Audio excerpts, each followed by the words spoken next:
Have a seat on your porcelain throne. It's time to talk some shit on the Powell movement.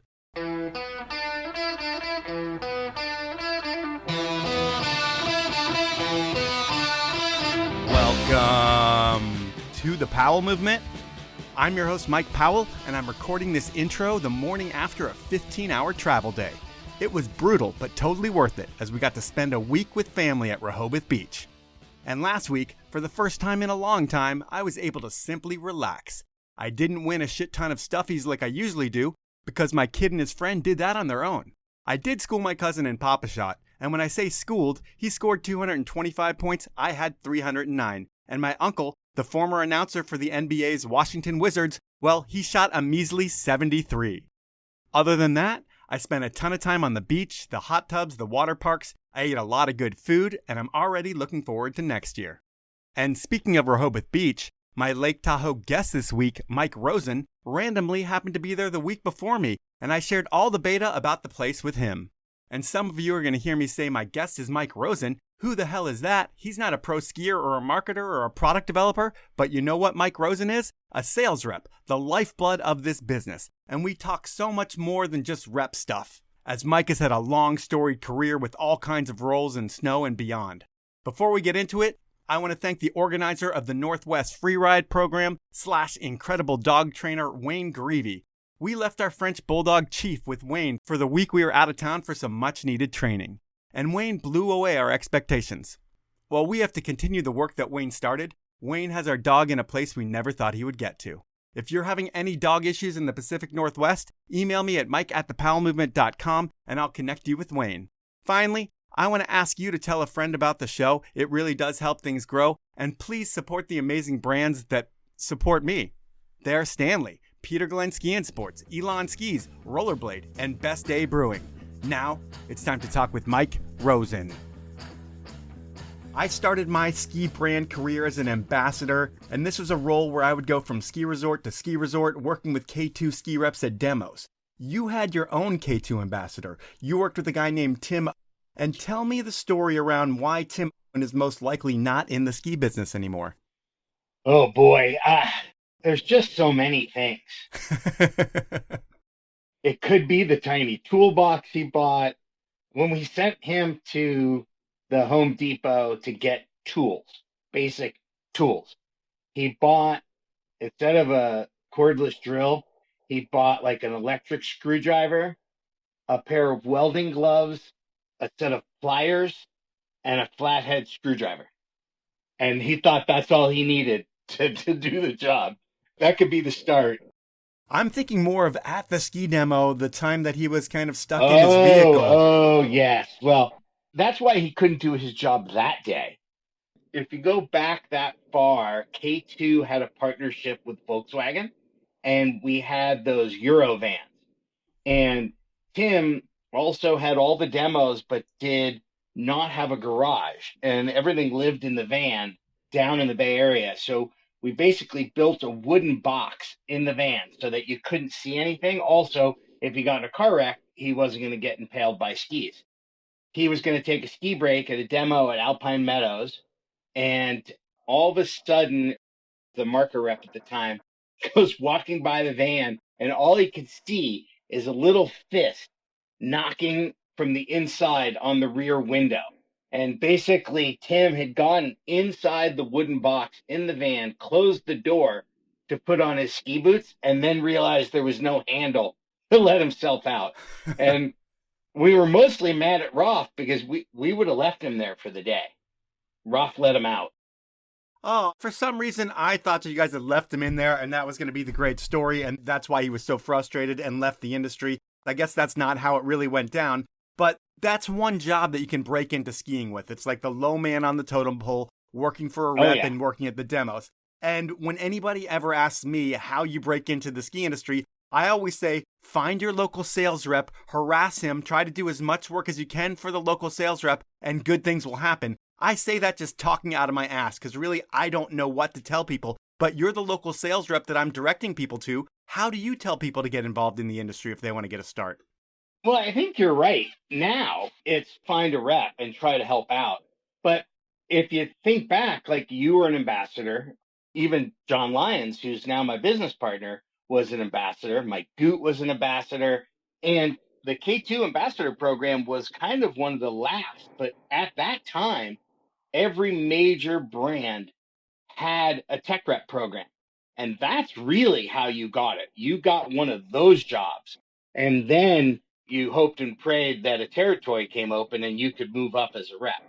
But those programs don't exist anymore. And if you look at, let's say, even the K2 sales force now, Clem had done it, and Pete Pattison had even done it, and John Whitcomb, and Jeff Darby, and Scott Dawson. So at the time, almost all of us came up through company funded tech rep programs that now don't exist. So in today's world, yeah, go find a rep, offer to help out, and work your way in. All right. Well, before you were able to get into the business, life has to start out for you. It starts out in New York. You don't grow up within the city, but I think your mom does have something in common with Wheezy Jefferson. What is that? My mom, to this day, she's 88, and she lives at the corner of 85th and 3rd, not on the corner, in the building that is on the corner of 85th and 3rd, which is known as the Jeffersons building, and is the opening of the TV show The Jeffersons, moving on up with the circular driveway. So my mom has lived there since the late 70s, early 80s. So I did spend a lot of time there, but I was not the most well-behaved high school kid. So I went to school out on Long Island. You grew up a New York Jewish kid, and if you hear Mike Rosen talk a lot, you've got like the stereotypical Jewish accent, and I feel like pace of speech. But in terms of you being the New York City Jewish kid, what was the theme of your bar mitzvah? God, I don't think I had a theme. Jesus Christ, Mike. What I do remember is that the party favor was a giant lollipop. I think the theme thing came after me, Okay. but I do remember the giant lollipops and the candy cart. This is the 70s. Candy cart was a big deal, you know. But, you know, I don't really think that I sound as much like a New Yorker as most New Yorkers. I think I speak really fast, but I usually think that's because I'm obsessed with caffeine. Okay. So being a Jewish kid back then, people weren't always so nice to Jewish people. And did you ever get picked on or harassed because of your religion? Probably not that much because of where we were. Long Island has a very high Jewish population. You know, I think I got in one good fight in high school over it. My dad was always like, you know, you don't take shit for being Jewish. And if you're going to get in a fight, my dad was also the guy of like, you pick one person and you try to get your licks in as best you can. Even if you're going to get beat up, you try to make one person pay so that they'll think twice coming back. But yeah, I don't think I had a huge amount of anti-Semitism at the time. Okay. And this podcast really isn't about anti-Semitism. It's about snow. And I hear that really where you get bit by the bug is the town you grew up in had a free rope tow that people would go ski at. What's the story behind that? Yeah, so pretty crazy because people don't really remember it even existing. Huntington, New York had a hill. I believe it was owned by the town, managed a little separately. And I don't think it was free. I think it was $1. Okay. And there were 2 rope tows, and you could ski. So still to this day, my oldest and closest friend, his family were diehard skiers, and they took me. And as soon as I went once, that was it. I was hooked. And once I got my own setup, I would go any day I could to the local rope tow and ski as many days as possible. When it's time for college to come around, because you kind of made it sound like you weren't the best kid in high school, you got shipped off to a school in Long Island. What was the shit you were doing was bad? What stands out? You know, I would say I got in the acceptable level of trouble. You know, I didn't really go to jail till later, but, you know, I just couldn't really be trusted. And I could get in way too much trouble in the city. So my dad lived on Long Island, you know, once my parents got divorced, and I finished high school there. But, you know, bad grades, I wasn't a great student, and, you know, just kind of doing this and that and getting caught being where you weren't supposed to be and things like that. Nothing too bad. No armed robbery or anything. Okay. Since you mentioned jail, I have to ask, what'd you go to jail for? Um, um, which time? Now I have to ask both of them. I went a couple times. The best one was I was going to argue with a cop. That's not smart. Yeah, and he wanted me to use a breathalyzer, and I don't think I had had very much to drink at the time. And I think mostly I really love to argue. I love to debate. So I just took the challenge and I kind of said, well, I'm not going to blow. And I don't remember if I told him I wanted to pee in the cup or I wanted a blood test. And I thought he would just let me go because I didn't think I was that bad. Well, he took me to Boulder County and made me go through the whole thing and spend the night. So that was pretty stupid. So, A, don't drink and drive. It's dumb. And then B, don't argue with cops. That's even dumber. Yep. So through high school, you're ski racing, and then college becomes about ski racing for you. You head to the University of Northern Colorado in Greeley, a place that smells like shit, but you don't go for the smell, you go for the ski racing. And when you go to college, are you aware that you want to work in the ski industry, or are you just in school to get by and be in the mountains? So there's one part you skipped in there. I got kicked out of school originally. Oh, whoa. So University of Northern Colorado was my second chance. My first was I went to University of Hartford in Hartford, Connecticut, and nobody told me I was supposed to go to class. Okay. So I don't really like to say that I got kicked out. I just didn't really get asked back.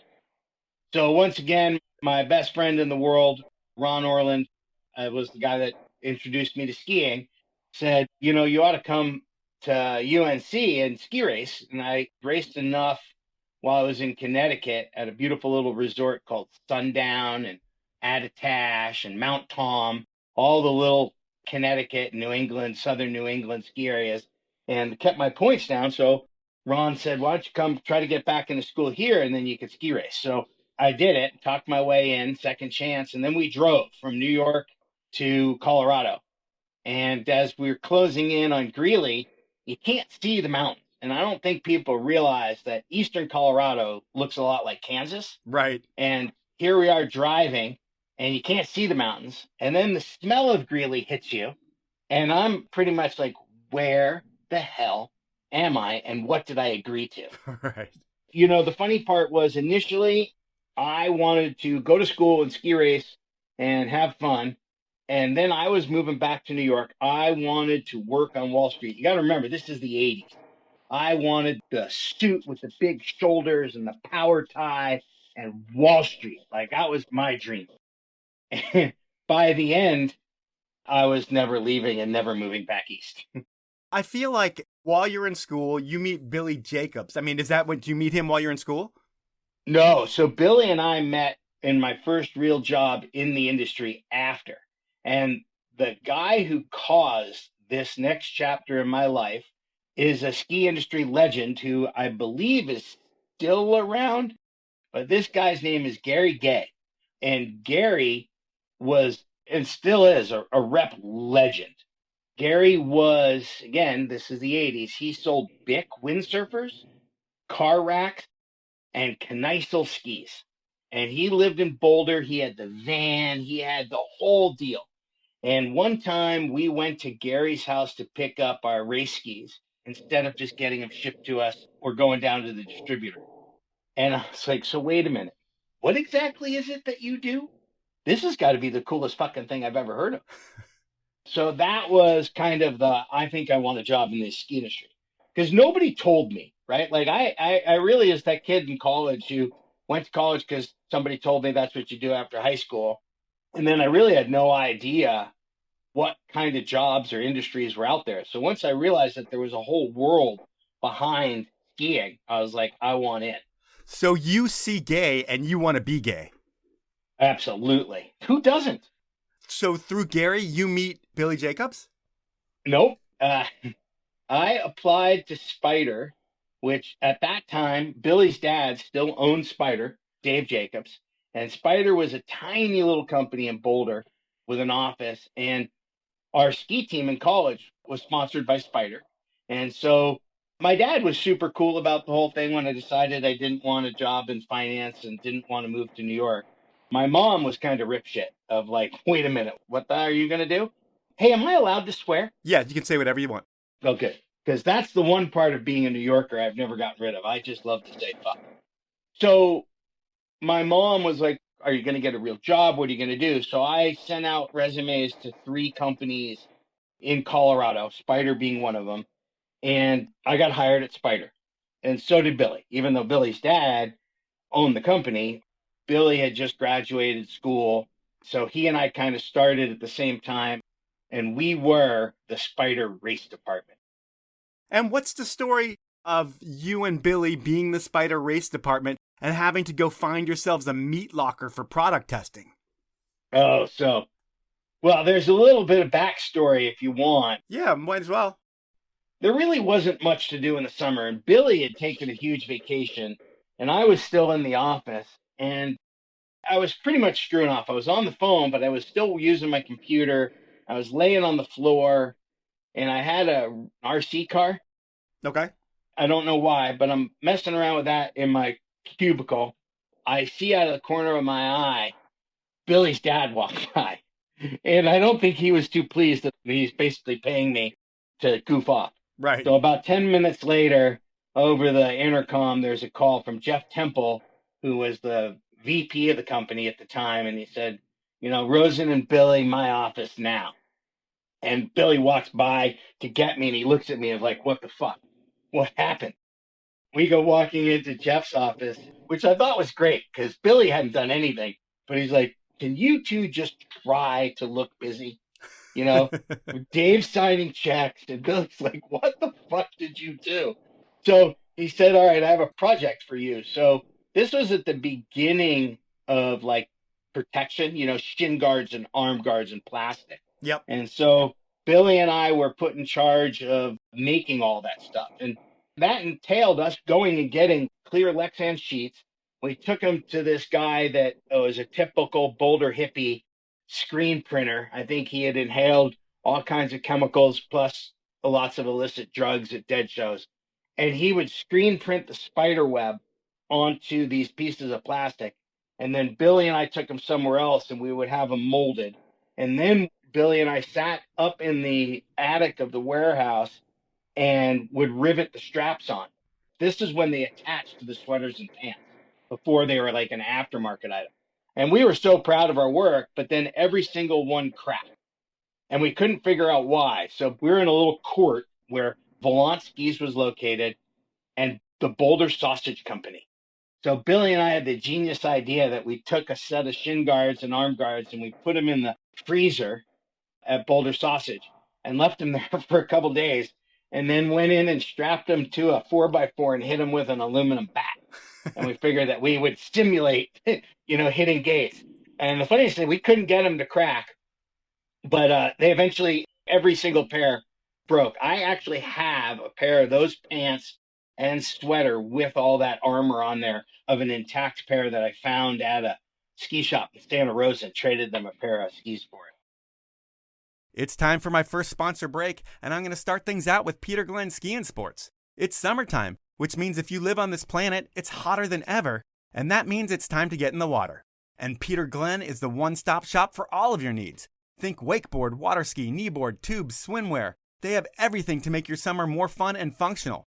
And they're a Rollerblade brand dealer, so you can take care of your inline needs as well. Peter Glenn has all the brands, all the products, a knowledgeable staff to help you, and a best-in-class website if you can't make it to their stores. But that's not all. They also have a low-price guarantee, free shipping on orders of $50 or more, and a hassle-free return policy, which is very important.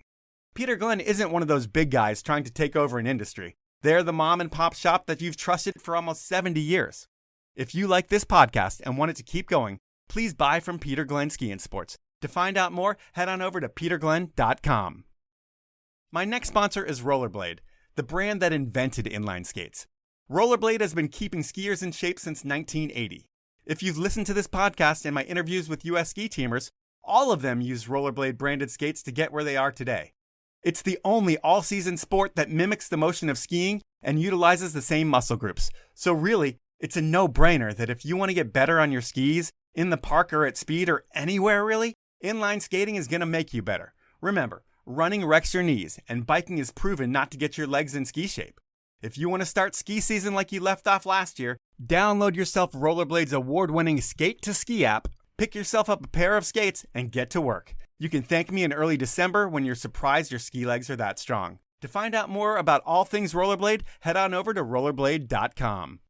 My final sponsor this round is Stanley, the iconic Northwest brand that invented the category of keeping things hot and cold over 100 years ago. You remember Stanley from your grandfather's green thermos that kept his coffee hot forever when he took you out on adventures. Well, Stanley still makes that bottle and so much more. Think tumblers, water bottles, barware, camping utensils, coolers, vacuum bottles. There really is something for everyone over at Stanley, and you aren't going to find them overpriced like a lot of copycat designer brands that have popped up recently. Stanley is the originator, and they pride themselves on providing you with the best products at the best value. And that value gets even better when you shop with my discount code. When you head on over to stanley1913.com, go shopping. When you check out, enter the code shredthegnar. That's all one word, all lowercase, and you're going to get 30% off your entire order. Those are my sponsors. Now let's jump back into the podcast. From Spyder, you had maintained a really good relationship with a ski racing buddy of yours. You're probably one of your best friends from ski racing, Marty Kerrigan. Marty was with Reusch Gloves and Hart Skis, and they were looking for a person in Tahoe. Marty recommends you to be the Tahoe guy. When you take that job, it's like an in-house job, like we were talking about with these K2 ambassadors and how people get their foot in the door. Well, you already had your foot in the door with Spyder, but this job that you take with Hart and Reusch, you're an in-house guy who's working with the sales rep up in the Tahoe area, and the sales rep up there is an absolute legend, Brian Salim. And what do you learn from that guy? Is that where you learn the whole business, is from a dude like that? Well, that was kind of one of these, everything's great until you get there. So Marty comes to me and he's like, do you want to do this? And I'm like, hell yeah, right? Like, I'm going to get the van, expenses, the whole deal, and I'm going to move to Tahoe. I had never, ever been to California. And I was one of those people of like, how is there skiing in California? And then I saw a blizzard and you're like, oh shit, I want to go there, right? So I hadn't seen. So Marty and I drive out here, never been to Tahoe. We're driving up from Reno, up over Mount Rose Highway, and there's a ski area, and it's October, and it's hot and sunny. Now, in Colorado by October, the mountains are starting to get going. There's some precipitation. You're kind of at least heading towards winter. And I look, I'm like, Marty, what the fuck's going on? Like, where's the snow? And he goes, oh, did I forget to tell you? They've had a 5-year drought. It hasn't snowed here in years. And I'm like, oh, great. Then we hit Incline Village where Salemi lived with his very soon to be at the time ex-wife. And as we're getting there, he's getting divorced, and Nordica had partnered up with Kesley. And so he was no longer allowed to do Hart. So all this unfolds as I'm moving to Tahoe. Huh. And his wife, Leslie, is going to actually be the rep, and I'm going to work with her. And luckily, Brian and I became good friends, and he kind of helped me out a lot, took me under his wing. And that was fall. By spring, the SIA Vegas show back then was in March. And by the time we got to SIA, they were like, hey, we're just going to have you be the rep. I've been here, 4 months. So luckily, Brian really helped me out. But, if it wasn't for Marty, I don't know, maybe I'd still be in the office at Spyder. But seeing the life on the road, getting out of an office, doing your own thing was really the deal. So I was with Hart and Reusch here. And you got to remember at the time, mogul skiing was gigantic. There were 2 different pro mogul tours besides US Ski Team. And Hart made best mogul ski in the business. You were either on Hart or Rosen, and that was it as a mogul skier. So it was pretty fun. But I did sell more Reusch gloves in dollars than I sold Hart skis. That's saying something there, because that's a totally different price point altogether. Oh, yeah. But that gig is not that long of a gig for you, because the next job that you get is the first living the dream type of job, or at least on paper, you get hired for race services with Nordica. And what does that mean? Does that put you in with the athletes and spending summers at Hood and actually being on the race circuit? Yep. It was one of those, again, like these company positions, right? So I moved over to Nordica, and kind of what I realized was if you really want to make a career out of this, at the time, you really needed an A brand, a Nordica, a K2, a Rossi, a Solomon, a Marker, had to make that jump. And even though I was kind of the rep with Hart and Reusch, and I kind of took a step down a little bit in title to go to Nordica, it was actually more money. And I realized that that was really the only way to make a go of it. So I kind of helped out the sales reps during season. And then summers were Mount Hood or Mammoth or wherever. And then also during the season, you would do all the local athletes. And when the Pro Tour was here, when the World Cup was here, we're back to having a lot of World Cups again in the States. But back then, there were probably 4 or 5 women's events and 3 or 4 men's events every year. So you would do all of those as well as help the rep. So it's like a rock star job where you're behind the scenes with the best skiers in the world.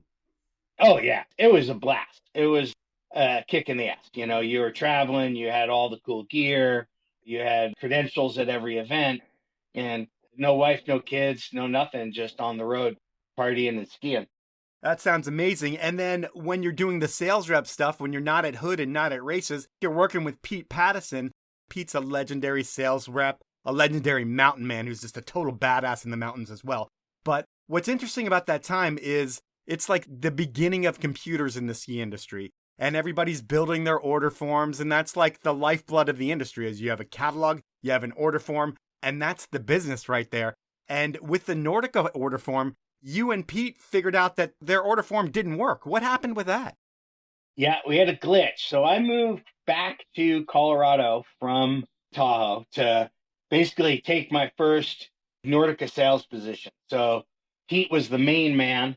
And then I lived down in Denver because Gart Sports at the time was the biggest animal in the country. So we needed somebody there. And then we had a tech rep that was also up in the mountains. So I was in the Gart office almost weekly.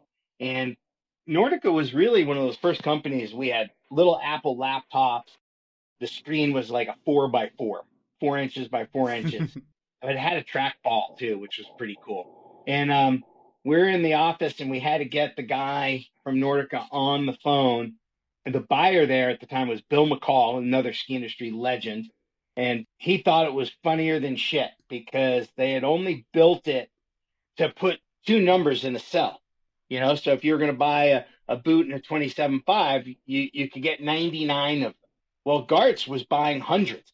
And so the whole computer system that they built for order entry could not handle Gartz orders. And that was one of the most fun phone calls because I am not very good with technology. And Pete was worse than me. Yeah. And so it was pretty awesome to be able to make that phone call and tell them, immediately they're like, no, you guys are wrong. You just don't know what you're doing. We're like, it won't take 3 digits. If you really thought about it, we were kind of, the whole 1999, 2000 issue years in advance. We could have tipped them off to that whole debacle. Yeah, the Y2K thing was solved by Nordica ski or Nordica boots back in the day. And eventually Nordica offers you a gig in the Pacific Northwest for you to become the head rep in a territory, which is a big thing. It's like you can be your own man in a territory. But when that happens, I would think this is the first time that you really experience the startup cost of being a sales rep. Because I assume that with any brand that you work with when you're a rep, you're on the hook to buy one of everything that brand makes to show a buyer. It's got to be tough early on when you don't have a shit ton of money. And these days, it's got to be even tougher. I mean, when you think about it, you've got 2 ski brands, 2 boot brands, a helmet brand, a snowboard boot brand, a snowboard binding brand, a pole brand, a backcountry brand, a skate brand, a rack brand, and you may be buying more than one total sample set. What's the most you've ever had to pay in sample costs in a season? Oh, gosh.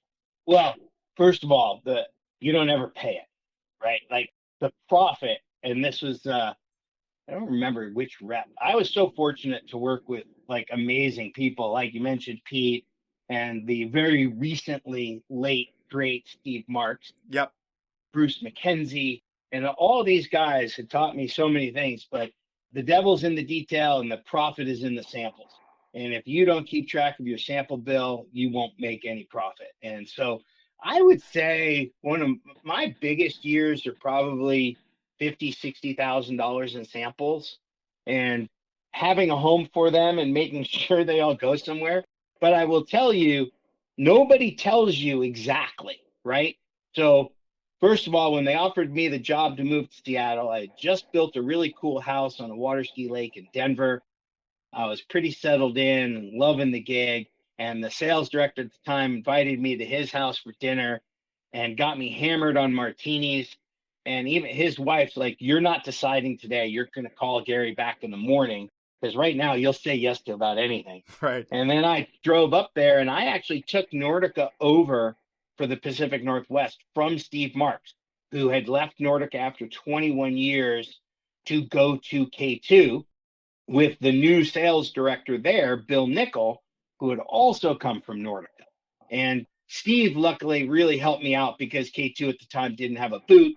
Steve was still pretty loyal to Nordica and he really guided me along. But all of a sudden, I rent a house and I get settled in and all this stuff starts arriving and I got a bill.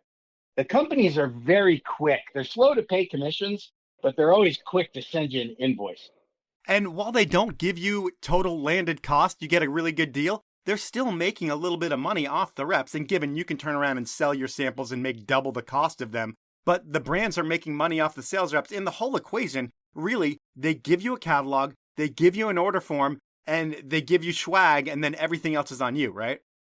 Pretty much. I will say that a lot of companies are good support in different ways with some flow product or athlete support and things like that. But I would definitely say I'm a pretty good account, right? Like they send me a lot of stuff and I'm on the hook for it. And I'm still pretty diligent about paying that sample bill down and making sure I don't lose my lunch on that one. But yeah, it's a crazy one. I don't think most people starting out understand the cost, right? They see the big commission check, but like you mentioned, for my territory now of living the dream, we're fortunate. We represent great brands like K2 and Yakima and Cliff Bar, but I also pay 5 people and a showroom and storage and vehicles and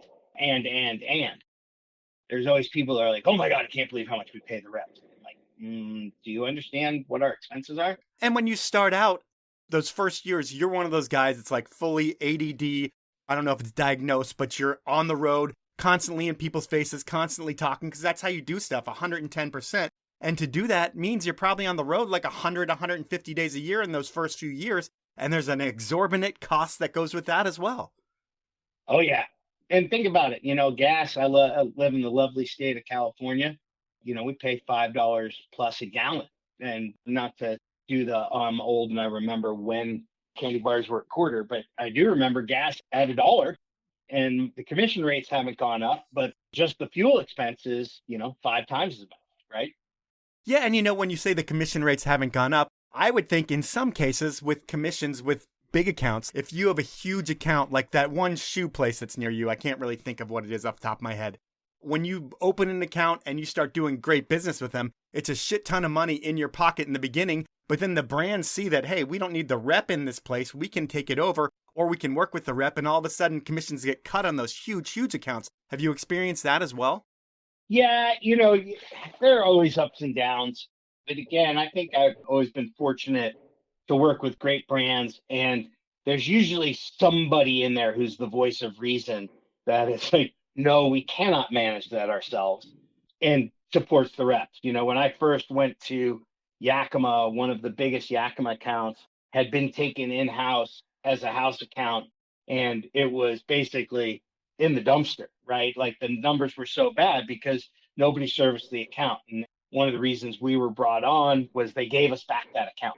And it's never been messed with since because it's been thriving. So, I think there's usually that person that is, oh, well, let's just cut commissions. There's a good way to save money. But, there's usually hopefully somebody in there. And one of the best lines I ever heard, and it was somebody at K2, was, "The one check I don't mind writing is the rep commission check, because if every time we write that check, it means we sold something." That makes sense. And speaking of K2, you had mentioned that you're in the Pacific Northwest, and I've mentioned your personality and your tenacity and all that stuff throughout the podcast. And Bill Nickel takes notice of that. You know Bill from Nordica, but Bill's with K2. He's the sales manager of K2. Does he pretty much cherry pick you and is like, hey, we need to get Rosen in one of our territories, and you're like, hey, Bill, I'll work for K2, but only in Northern California? A little close. 1999, Nordica had the wisdom to fire the entire sales force. They take it all in-house? No, no. So Nordica at the time was owned by Benetton, the United Colors of Benetton. Yes, I remember that. They also owned Rollerblade and Prince Tennis. And Prince Tennis and Nordica were together in Bordentown, New Jersey. Bordentown is where Princeton University is.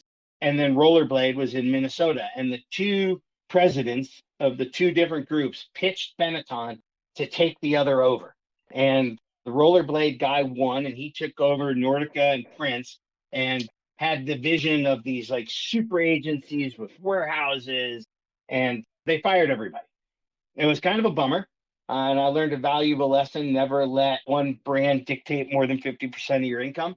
Because you're pretty much screwed at that point, right? You moved your whole life. Oh, yeah, I was unemployed. And then luckily, Bill was involved with me being hired and promoted at Nordica before he left for K2. And then about, I don't know, within a week, I think, of being let go from Nordica, Bill called and asked if I wanted to come out to the island. K2 was still on Vashon at the time, and have lunch with him and Stuart Rempel, I think Stuart was president at the time. Yep. And I knew at that point something was up, because Bill and I had maintained a really good relationship when I was with Nordica in the Northwest, with Marks and everybody. So having lunch with Bill wasn't anything out of the norm. But once Stuart was there, I knew something was up. And they were like, hey, do you want to move to Tahoe? And I'm like, yeah, I'll go tomorrow. And that was that. Super fortunate, because people in the Northwest are amazing. Food in the Northwest is amazing. But being somebody that had spent most of my adult life in Colorado and California, I could never get used to the rain. So I was pretty happy to move back to Tahoe. When you move to Tahoe and take on the K2 brand, is it pretty much like you're exclusive to K2 categories, but outside of that, you can sell what you want? Yep. And at that time, I think almost all of us did Dolomite boots and K2 skis. And I was just K2 ski initially. Then we added K2 skate, then K2 snowboard. So when you take on K2 skate, that was something that was thrust upon the rep group, it seemed like. I was there at that point. And was it a hassle for all of you guys? Or was it something that you embraced for the counter-seasonal business and the easy check? Well, I loved it because, I knew the people there. It was Chris Bogue and Amy Buckhalter and yourself. Marcy Cantor was there, and there were great people. And it was, even though it had already gone through probably its first downturn when we got it, it was still a huge business. So we were in it. And at the time, remember, I had John Lyons, who was a skate ambassador. So I had a skate guy. So we were all about it. It was awesome. So that makes your business kind of counter-seasonal, but not fully counter-seasonal. It's like you have to worry about skate and that's about it. But then thinking on, and this is a long time later, but just looking at your business as a whole, when you take on the Yakima brand, is that when life changes from like a traditional ski rep where you vacation once the ski season ends? Because Yakima's a full year-round business that you have to worry about all the time, and it changes everything for you in a positive way? Absolutely. And, one of the keys there again is that was Amy Buckhalter and Chris Bogue, K2 Skate. They had both gone to Yakima and hired us right away. And so that was a pretty amazing. The cool thing with Yakima was getting exposed to the industry outside of really the traditional winter sport. With Yakima, we sell to rack specialty, we sell to paddle shops, we sell to bike shops, we sell to car dealerships. You can sell something to somebody on every day, which is pretty rad. And the other nice thing for us, and this is really kind of, we've developed a lot of our business around it. All of our major brands are Western U.S. iconic companies.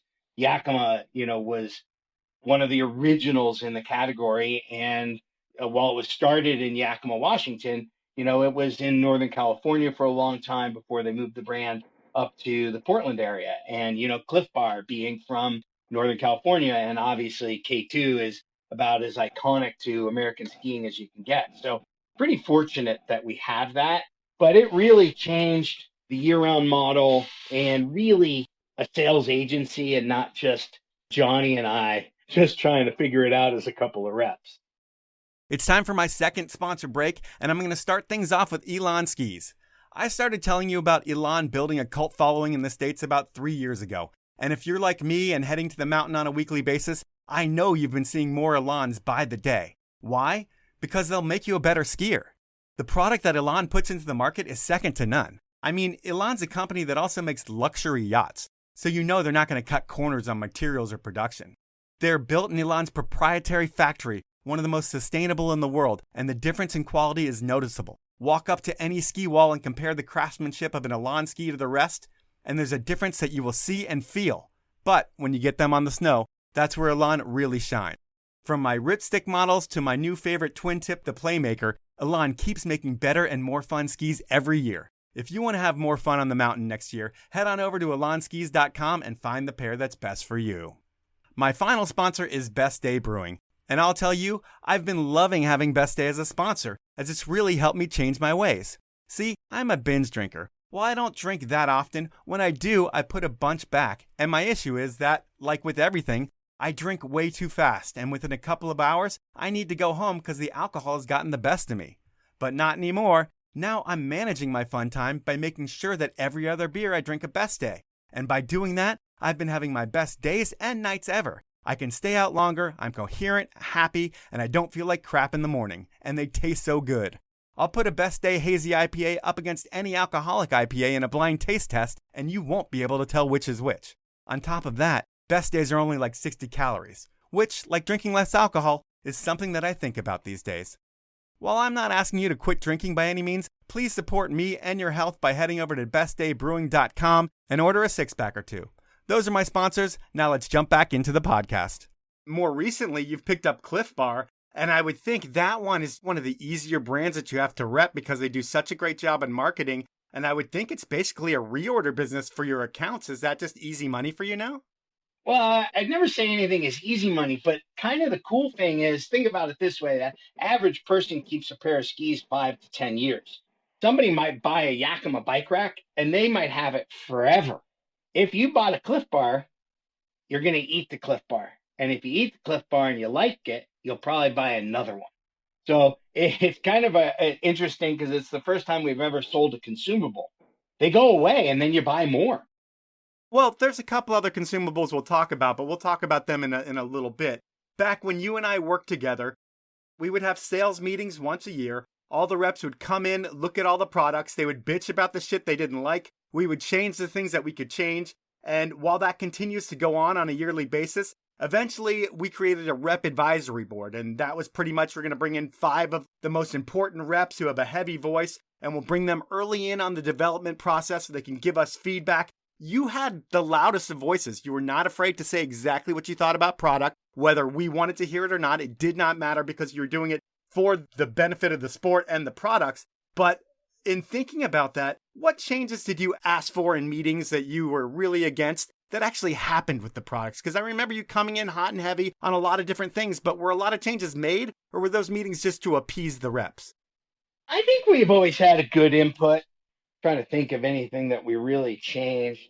I would think that there were some good ones. One of my favorites of all time was we would sit in a room and they would put up on a screen everything that we had sold to date preseason, because we would come in usually like in April, I think.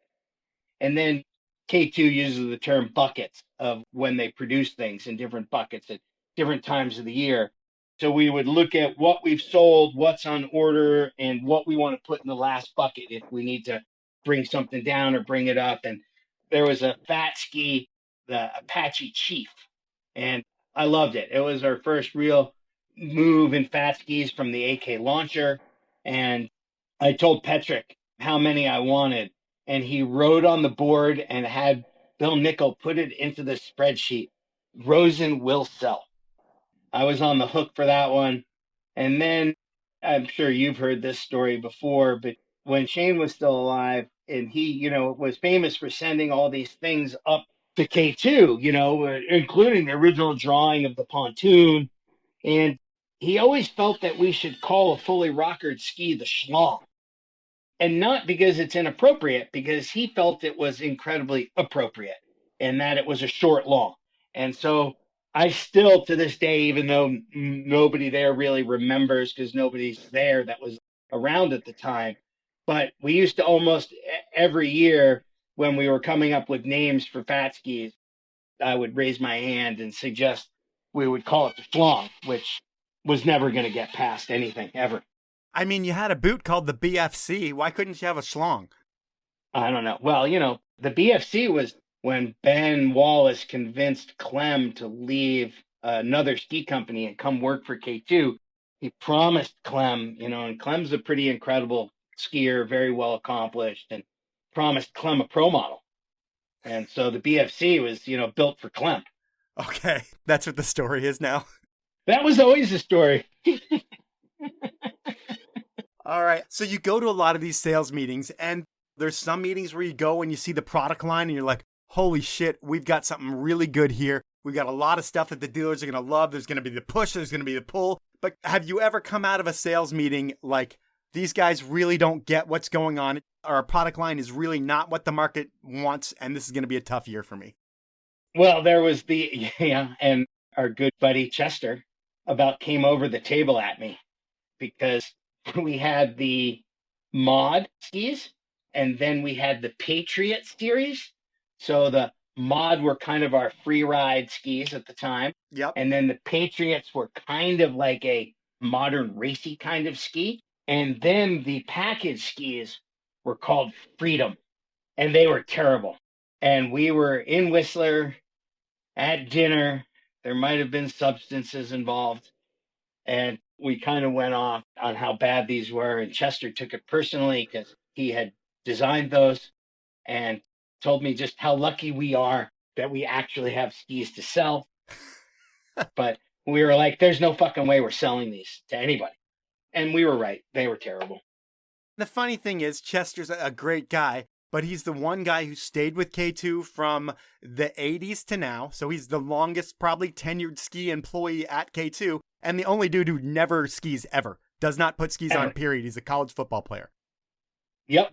But if you remember, like the whole K2 Love series, all that amazing art was Chester. And again, anybody that knows Chester, like he's an amazing graphic guy and art guy. It's just not what you think.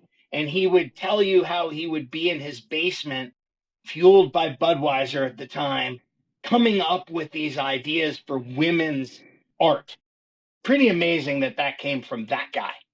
Yep. And you were able to sell a shit ton of them. Chester probably is going to put one of your kids through school with that Love series. But I'm just trying to take it back to Living the Dream, which is your rep group. You guys won Rep of the Year in 2006, and I say you won Rep of the Year. You're the one who wins it, but it's really a team game. You have a bunch of different people that work with you, a bunch of different brands that you represent. And when you think about it, what's the territory right now, and how many employees do you have, and what brands do you rep? So Northern California, Northern Nevada, K2 Ski, K2 Snow, K2 Skate, Tubbs, Atlas, and BCA. You had Line there for a minute, right? Like, how did that happen? I did have Line beginning of COVID, and the guy who had Line was leaving. You got to remember when COVID hit, we didn't even know if what we did for a living would still exist anymore. Yeah. Retail was closed, all that. And the guy who's running Line, Stephen Hartle, is a fantastic guy. And he kind of came to us and asked if we were interested. And sure, right? Like anything under that umbrella, we're usually willing to give a chance. And then after 2 years, there were just some things that happened and the way things were growing that we decided to step back again. And also that's when Full Tilt became K2.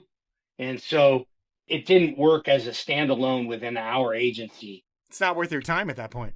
Yeah, and it's funny, the guy who's repping it now is the guy we originally wanted to hire to run it.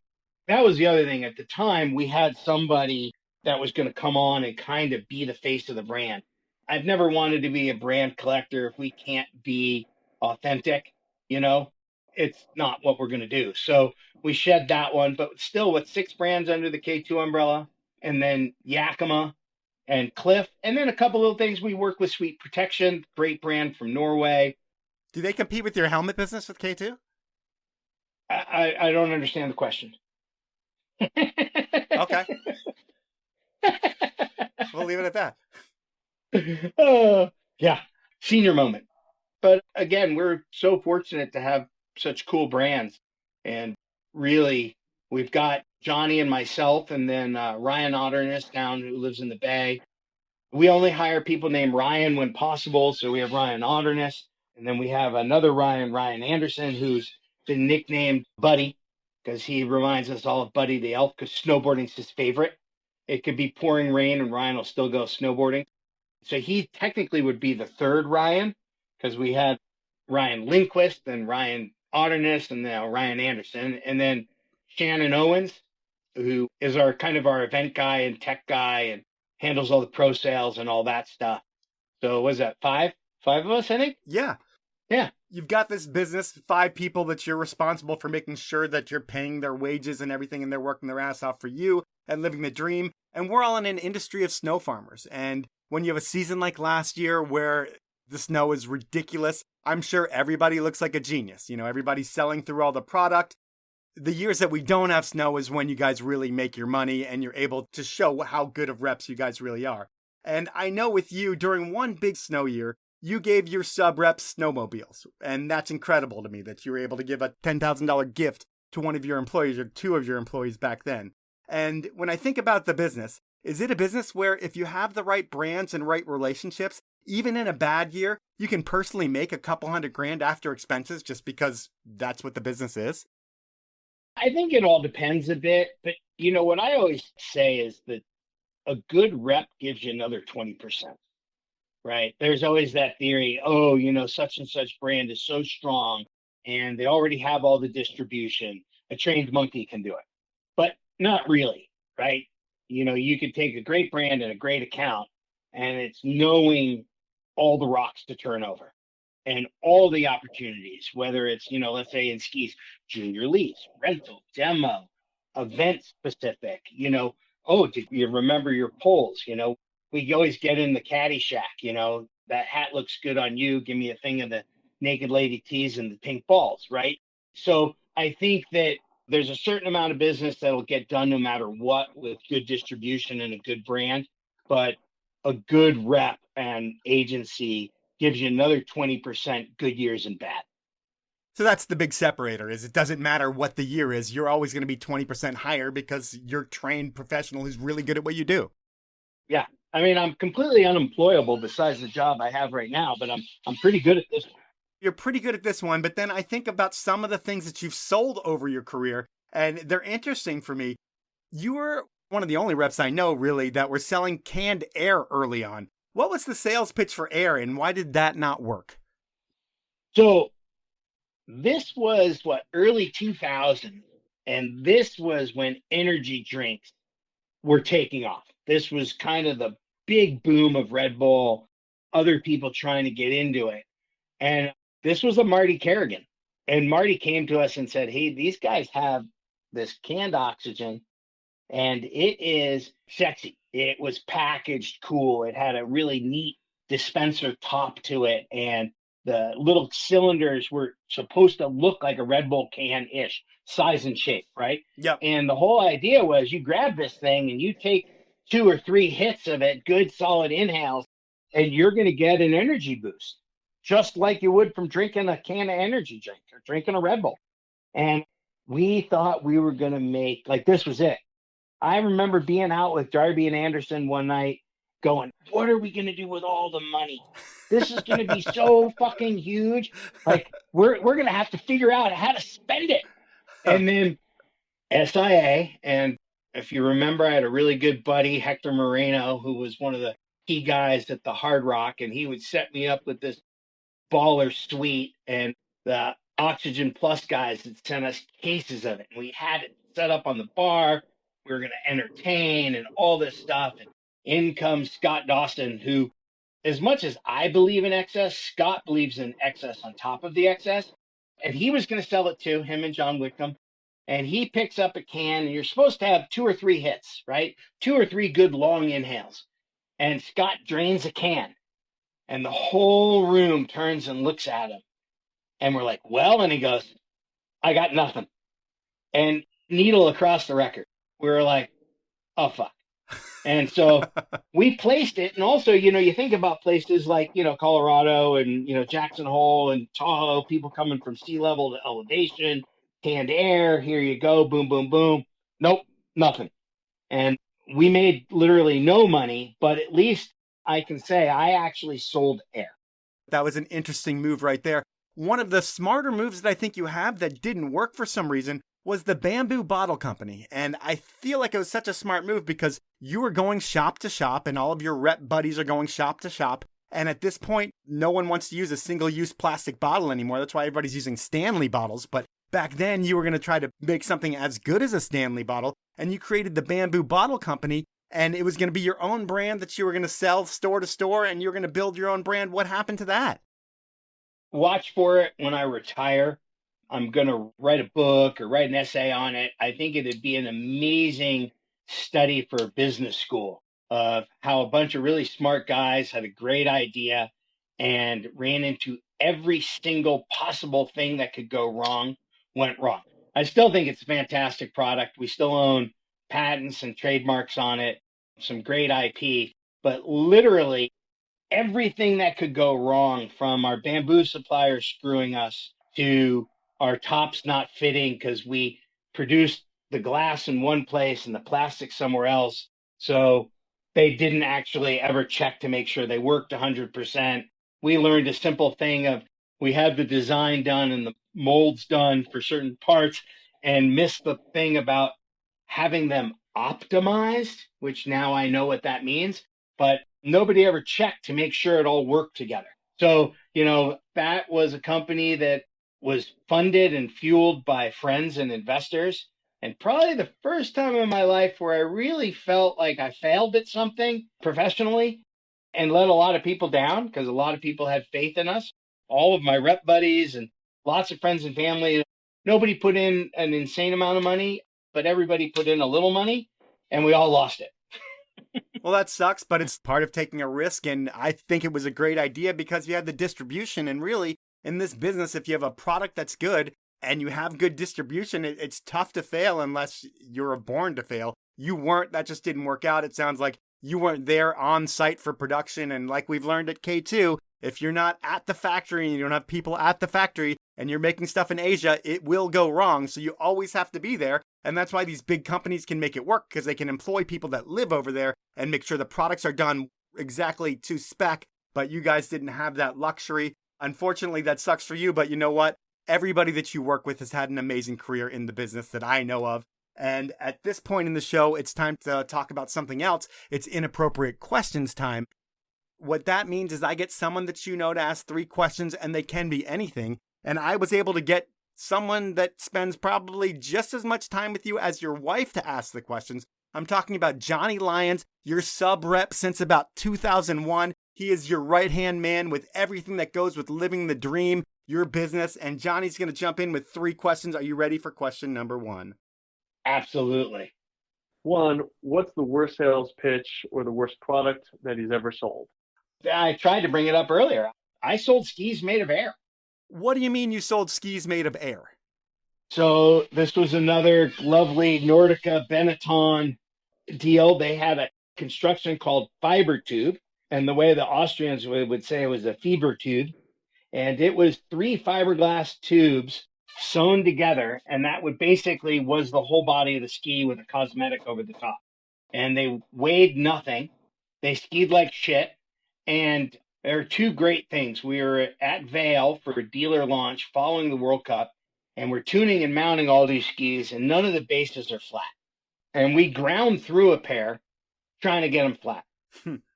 And what had happened is in the molding process where the 3 tubes are joined together, you basically get 2 seams right in the middle that would suck in and cause the base to have basically a wave in it down the length of the ski. And so we can't figure it out. And they come to the sales meeting, and the pitch is 2 things. It's A, like the soft underbelly of a whale, right? So it moves through the water, or like the rilling on the bottom of a submarine. And I was with Pete Patterson at the time, and I looked at him and I said, there's absolutely no fucking way I am saying either one of those 2 things to anyone. And this is when I moved from Tahoe back to Colorado to work with Pete. And we went to Boulder Ski Deals back when it was Boulder Ski Deals and Colorado Ski and Golf were owned by two guys, Rod and Jerome, who eventually sold it to the Gart guys, SSV at the time. So we got the sales manager, myself, Pete, and our tech rep at the time was Ted Wardlaw. And we go rolling in. There's a guy I knew when I lived in Boulder before and from college. He was in charge of all the warranty and shipping and receiving. And he, as we come walking up, he's like, I am so glad you guys are here. And kind of my chest puffs out. I'm like, see, we are so cool. This is the reception we get. First day in Colorado. And he goes, check this out. And he grabs a pair of these skis off the wall and he leans on them, kind of flexing the tail, and the tail of the ski snaps at a 90-degree angle. And we all go, what? And he goes, yeah, check it out. He grabs another and breaks it. I'm like, whoa, stop. He goes, no, we've been doing it all day. And we look at the rack, and half of the skis they had already broken. Oh, my God. Yeah. So that was, I sold skis made of air, and we were told to tell people that the design imperfection was like the soft underbelly of a whale. All right. Well, that didn't work out so well. Let's go into question number 2. What's the worst outfit he's ever worn in a trade show? You are famous for wearing those like early 90s bowling shirts. What is the worst one of those that you've ever worn? So I guess this is, everybody's individual interpretation, because what some people might think was the worst, I might consider the best. Like, I thought I looked cool, right? And you got to remember, I love Las Vegas. I'm a firm believer in excess. I do not believe in moderation. I hate moderation. So Vegas to me and those shows, like we'd stay up all night. You had to work, you were doing your thing. Like this was it. You're selling. Probably the best part of being a rep is the actual selling, not all the other crap you have to do. It's the sales pitch. That's the best. And actually, it was Billy Jacobs and I wandering through casinos and stores, and there is this leopard print Fred Flintstone bowling shirt, and it's got to be a half-inch thick. You could wear that thing in a winter storm. It was so warm, and I had to have it. Of my bowling shirt collection and my Vegas shirt collection, it was probably the greatest of them all. And the guy at that time who was CEO of K2 was a guy named Rich Rodstein, a number cruncher. And I always remembered because he gave me shit about what I wore, but he wore white socks with black shoes and black pants. Okay. And the largest investor, shareholder in K2 at that time also owned a big ski shop called Tri-City Sports, the Reusch brothers. And here we are in a big meeting, and it's my first year, second year maybe, and Petrick has me doing the whole pitch and the numbers, and Rodstein can't get past the shirt. And Petrick's telling him, just wait till he gets to the numbers. You're going to love it. And he's like, but why is he wearing a first shirt? I know the shirt too. Oh, yeah, I still have it. I might break it out next time you're here. Awesome. So I'm going to go into your final inappropriate question. Here we go. So, Rosen, what is the worst part of eating healthy at a trade show? Oh, John Lyons. Las Vegas Convention Center, either Convention Center or Mandalay Bay. I can't remember. And Johnny is an omnivore and is famous for saying, oh, I could eat. And he really doesn't ever care what he eats. So we were wandering the show, and I'm famous for forgetting to eat during shows. So Johnny always tries to make sure I have something midday. And we're walking by the food concession, and he grabs a hot dog, and I'm like, you know what? God damn it. I'm going to be healthy. And there they had like a pre-made chicken Caesar salad. And I grabbed that. I'm like, look, Johnny, see, stupid hot dog. Like, I'm healthy. And I eat it. And as I eat it, I kind of remember the lettuce tasting like it had been frozen. Okay. I didn't think much of it. And then I left from there and I flew to Baltimore for a natural products trade show from Bamboo Bottle. Didn't feel great at dinner. Felt like upset stomach-ish. And then I got ill like something out of The Exorcist. And I kept thinking it was a stomach bug, and I was sucking it up. And I get home from Baltimore, and I'm on the floor of the living room, rolling around in pain. And my wife, Amy, finally is like, enough. Tomorrow you're going to the doctor. And I roll into the doctor. And within 2 minutes, without any testing, the doctor looks at me and goes, you have Giardia. That's what dogs get. Yeah, well, anybody can get it. People get it drinking usually from a stream, and somebody's animal defecated or something upstream. You can get it a lot of times in Mexico from bad water. As you know, a lot of our lettuce and produce comes from Mexico. So basically, we tracked my case of Giardia to my super healthy Caesar salad at the Las Vegas Convention Center. So my recommendation to everybody is get the hot dog, don't order the salad. Perfect. Well, that is Inappropriate Questions, and that's our podcast. And while I've always looked at Tom Beach as my number one rep because he taught me everything, I look at you as number two because you've taught me everything else. And the way you care about people, the way you care about the products and the business, and making the experience better for everyone on all fronts, whether it's your dealers, your consumers, your friends, everybody. What you bring to the industry and your tenacity cannot be denied. You work harder and smarter than almost anybody, and that's what sets Mike Rosen and Living the Dream Sales apart from the rest. And I want to thank you for your friendship and thank you for your time. Mike, it's such a pleasure to be on. It's an honor. I was super stoked when you asked me if I would be on. And, you know, one of the things in there is you and I have known each other a crazy long time, from the ambassador program through all your different roles at K2.